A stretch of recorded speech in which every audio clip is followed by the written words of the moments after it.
I'm going to talk about making your coil pieces today. You guys can see some of the pictures of inspiration that I've gathered together for my version of this project. I went to that Google Culture website that I linked for you guys, and I also just spent some time surfing around and found images that I liked, that spoke to me. So I have a bunch of images here because I'm getting started on making several pieces.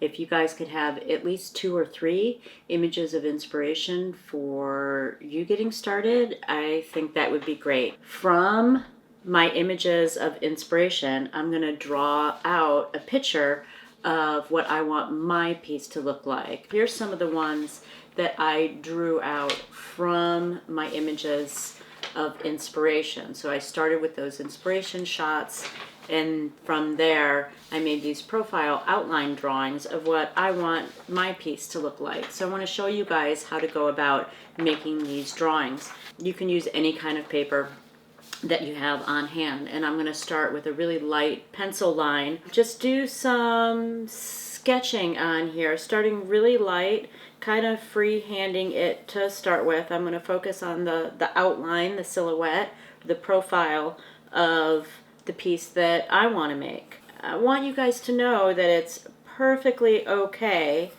to try and copy something that you see.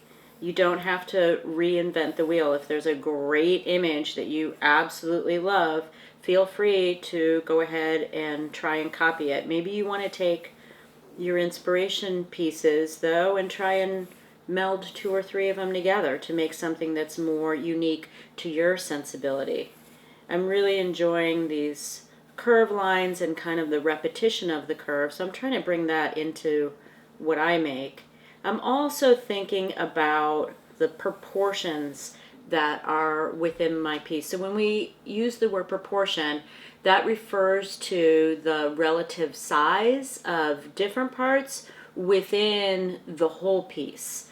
So as I'm making these different curves on my drawing here, I'm thinking about having a variety of different size curves, not, necessarily, for example, by having just one curve where the widest part of the curve is at the midpoint. Instead, maybe I could take that widest point of the curve and move it up to the shoulder or down to the lower leg area of the piece that I want to build, or maybe having several curves within the piece of varying sizes. So I'm just thinking about the proportions of the piece. For example, this part right here where the main body transitions into the neck, that becomes a very important part on the overall design of this object. And by my moving it up noticeably above the midpoint, I'm affecting the overall proportions of the piece. Also, like the relative size difference and just the number of the different curves on here are all part of my engaging with the proportions of this object and trying to come up with a more interesting design. I want to also explain to you guys about the size difference between the widest point of your piece and the narrowest point of your piece, because the bigger a difference between the widest and the narrowest point, the more challenging your piece will be to construct. For example, if I had a piece that was just straight up and down, totally straight walls, that would be very easy to build because the weight is all just balanced right on top of itself. As the piece starts to flare out or come back in on itself, it gets more challenging because we're talking about supporting the weight of the clay over air, basically, and we have to do more work then in controlling the drying and getting the clay to stay in shape as the wall starts to go in and out. So I want there to be a balance between some ins and outs to make it more interesting, more engaging, more challenging, but not so much that it's going to be a problem. That's why I'm asking to see your drawings and your pictures of inspiration after the first few days of working on this before you get too far on building your pieces, so that I can help you troubleshoot and brainstorm if something seems too challenging. Once I have it lightly enough sketched out. Then I'm going to go back over it with a black marker and outline things in a more clear way. Now I'm going to use this remaining 1/6 of the bag. I am going to further cut this in half. So I'm going to work with 1/12 approximately of the bag of clay for each of my 2 coil pieces. Okay, so from this chunk of clay, I'm going to tear off a small chunk of it, and I'm already starting to look at my outline drawing to help make sure that I'm on the right track. I'm keeping the fingers of my pinching hand all tight together, kind of using these 4 fingers as more like one paddle. And I can even start and measure exactly how wide this base is supposed to be. So if I hold my ruler up to my drawing, it is 2 1/4 inches across on the floor. And then I can hold the ruler up to my pinch form down here and make sure that that is also 2 1/4 inches going across to help me stay on track. I'm going to run my thumb around the top, and I'm evening out the irregularities. And I'm trying to leave a relatively straight rim for something to be built on top of it, not something very irregular or too thin. I'm keeping my other hand on the side to help guide my smoothing finger so that I don't distort the shape too much. I'm going to do some paddling on here with a wood tool. So for me, the ideal tool would be the back of a rounded wood spoon, but I found some other things around my house that I can use in case you don't have a wood spoon. A wooden paint stirring stick would work fine. This wood ruler would work fine. I want something a little hefty. I'm going to use my wood kitchen spoon, and I'm going to go around and give it a series of light paddles. When I'm paddling, I'm always going to have my other hand directly opposite from where the paddle is hitting, directly opposite on the inside of the clay wall, so that when I'm hitting it, it doesn't distort the shape of the piece too much. By keeping my other hand here, I can keep the piece round, and it's giving my paddle something to hit against. The point of paddling is to even out the bumps from your pinch forming. Also, it takes the clay particles that are inside the wall and it compresses them and compacts them together, and it makes your clay wall more dense and stronger. So paddling as you go will actually help in supporting those ins and outs of your piece. It makes the clay a stronger material as you're building. And it makes the piece smoother. It helps you just generally control the profile. This piece is 2 inches up in the air, and I can also measure my drawing 2 inches up in the air. And I can see that at 2 inches up in the air, according to my drawing, I should be at least 4.5 inches wide. And I'm not 4.5 inches wide yet. So I do need to flare this out quite a bit more. I'm really glad I took that measurement. As I can, I like to hold the piece up and get it right at eye level so that I can more clearly see the profile of it. When the piece is down on the table and you're working on it, you tend to only see this bird's eye view of it. And to really see what's going on with the profile underneath, I need to hold it up and look at it from a different angle. Another tool that I can use to help control the shape and the surface at this point is my rib that I made from the feta cheese lid. So I'm going to hold this rib tool. Again, I'm using this broad curve of it. I'm going to hold it with my fingers pretty close to that edge, and then I can flex it and bend it. And I'm going to use it across the surface of the clay. It'll help clean up the surface, and it'll really help control the shape. Again, my other hand is always going to be directly opposite where I'm using the tool so that I'm pressing against something and using it to control the shape, making sure that I'm not distorting the shape. And I'm going to hold it up again and look at this profile. Especially on this bottom part, you want to make sure that you have a good footing for your piece, that it has the right kind of stance, the right gesture, the right footing to it to get started, because this bottom part is really going to affect the personality of the whole rest of the piece. Once I have this, what I think is a good start, I'm going to set it aside, just kind of leave it uncovered. I want this to get cheese hard. I want this to change from the consistency of cream cheese to being more like cheddar cheese.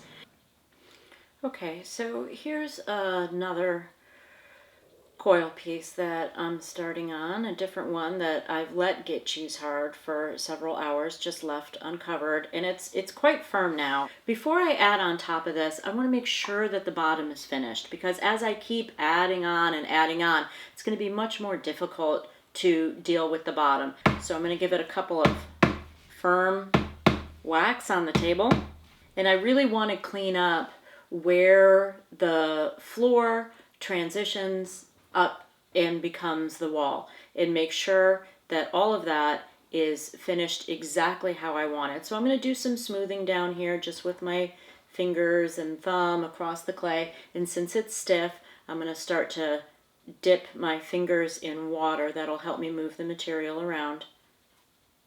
Where the piece actually sits on the table, that line where the floor transitions into the wall, I call the footprint of the piece. And the footprint becomes an important element in the design of the piece. And it's important to have that finished like how you want it before you move on. In fact, I'm going to spend some time really refining all of this. So if I measure the piece right now, I can see that it's about 3 inches up in the air, and then I can measure against my drawing, and I can see that at 3 inches up in the air in my drawing, I ought to be about 5 inches wide. And so I'm going to hold the ruler up to the rim of my piece, and it's not quite 5 inches wide. It's like 4.5. To stay on track with my drawing, I need to expand this. So I'm going to apply a little bit of water to the rim with wet fingertips. And then if I need to adjust it, say I think it needs to flare out a little bit wider right now, I can stretch it out. I can adjust the shape. At the same time, you want to make sure that you don't add too much water. If I did see a puddle of water on the inside, I would take a really dry sponge and get it out of there. Don't let water puddle on the piece. Don't ever have it sitting in a puddle of water. It can very quickly go from too dry to too soft. And if you have too much water on the surface, the whole piece can just dissolve or melt into mush. You know, your piece doesn't have to be perfect to your drawing, but if you have a clear drawing and you really try and follow it as you go, you'll be much happier with your results. Okay, so to add new clay onto this, once it's set for a while and gotten cheese hard, I need to go through this process called slip and score. Slip and score means scratching up the surface of the clay, adding water to it, kind of opening up that cheese hard rim, opening it up, making it a little softer and more receptive to the new soft clay that I'm going to add on top of this that's cheese hard. So the first part of it I'm going to do is the score part of slip and score. There's a bunch of different tools you could use to score or scratch the surface of the clay. A kitchen fork works pretty good. I could also go in with my knife and scratch up the surface of the clay like this. My fork works just as well. So I'm going to go all around the rim and scratch it up. Then I'm going to go around those scratch marks with wet fingertips. And I'm going to get water to sink down into the scratch marks, down into every nook and cranny, but making sure that I don't have water puddle and gather inside the floor of the piece. But you want to go around multiple times. And as I'm scoring, I'm taking care to go in different directions. So if I'm going all this angle going around, then the next time I go around, I'll make sure to change angle so that I have a series of different angled scratch marks, and it's gotten water down in there, and now all these scratch marks are open and soft and very receptive, and they're going to take the coil of soft clay I'm going to add on very well. So there are a lot of different ways to roll out a coil. I know we might not have very much table space at home, so one way is just to do it in midair. And I'm gonna not so much roll it out as pinch it out. And as I do, I'm gonna try and make it as even as possible. So I'm gonna try and pinch out all the lumps and bumps that there might be in this coil. Now I'm gonna put it down on the table, and I'm gonna roll it back and forth with my fingers against the table to smooth it out a bit more. I'm just doing little rolls back and forth, but I notice if I start to get a flatness to my coil at all, I'm gonna try and undo that and keep it nice and round. And I'm thinning it out some more and evening it out. I'm gonna lay this down on top of the rim that's been scored and is soft and ready for me to add on to. Even right now, I'm starting to set the direction that this wall continues in, and I want to make sure that I'm going in the right direction. To help keep things even, as I go around once, I'm going to stop at the same point, and before I meld or join this in place, I'm going to put a second coil on there also so that I can meld in two at once. So again, I'm rolling it out to smooth it, make it a little thinner. Since the clay underneath this second coil is soft, I don't need to slip and score again. I'm only going to slip and score to add on to clay that's cheese hard. Now I'm going to do the work of blending or melding this in place. And to do that, I'm going to use pretty firm pressure. Again, I keep hands on both the inside and the outside at the same time because I don't want to distort the shape. And I'm gonna blend in the coils on the outside surface and on the inside surface also. I don't want there to be any trace evidence left at all that there were individual little coils that went into making this piece. I'm making sure that I have worked over the transition zone from what I built in the first session to what I've added on top now. And I can still see like just a faint divot, or in this case over here, a faint bulge that changes in between those two work sessions. And I want to just eradicate any evidence of that. So I'm going to paddle over that and get that shape all compressed and controlled so there's no telltale evidence of my different work sessions. Look at your piece from multiple angles. Hold it up in the air and look at it straight on. Don't just only look at it from the top down. You won't see the profile of it while you're building. Don't settle for good enough. Try and make it as accurate as you can while you go, and fix any mistakes while they're small. In the second video after this one, I'm going to talk about some of the finishing steps and also what we can do to the surface of these pieces to add texture, to carve into them and make them more interesting.